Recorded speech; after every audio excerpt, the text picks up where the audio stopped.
আমরা এসেছি আমাদের নতুন রাজনৈতিক দলের আত্মপ্রকাশ হবে। ছাত্র জনতার দল হবে এটা।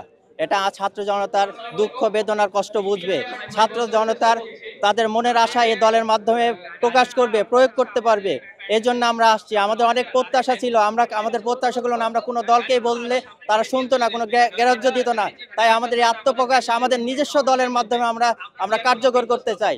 আমরা আমাদের শহীদের ভাইরা, আহত ভাইদের এখন আহত ভাইরা তারা হাসপাতালে বিভিন্ন জায়গাতে কাতরাচ্ছে, তারা হাত পা তারা পঙ্গু অবস্থায় তারা জীবনযাপন করতেছে, কিন্তু শহীদ ভাইরা আজ তাদের পরিবার অসহায়ত্ব, কিন্তু আমাদের এই সরকার কোনো ভুরুক্ষেপ নিচ্ছে না, তাদের কোনো বিচার করতেছে না।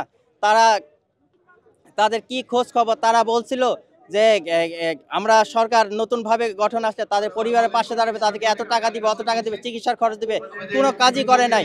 তাই আমরা এটার প্রতিবাদ জানাই এবং আমরাই আমাদের নিজস্ব দল তৈরি করতে চাই এবং আমাদের দল দ্বারা আমরা তাদের পাশে দাঁড়াতে চাই। আর এই দেশের যে নাগরিক অধিকারগুলো আছে, ভোটাধিকার, খাদ্য বস্ত্র যেগুলোর অধিকার আছে, সেগুলো সুষ্ঠুভাবে কেউ পায় না, দুর্নীতিতে ভরে গেছে। আমরা এই দুর্নীতি মুক্ত বাংলাদেশ এবং সোনার বাংলাদেশ হিসেবে দেখতে চাই। তাই আমরা এই দেশে আমরা এই নতুন দলের মাধ্যমে আমরা আত্মপ্রকাশ করতে পারবো, কার্যকর করতে পারবো ইনশাআল্লাহ।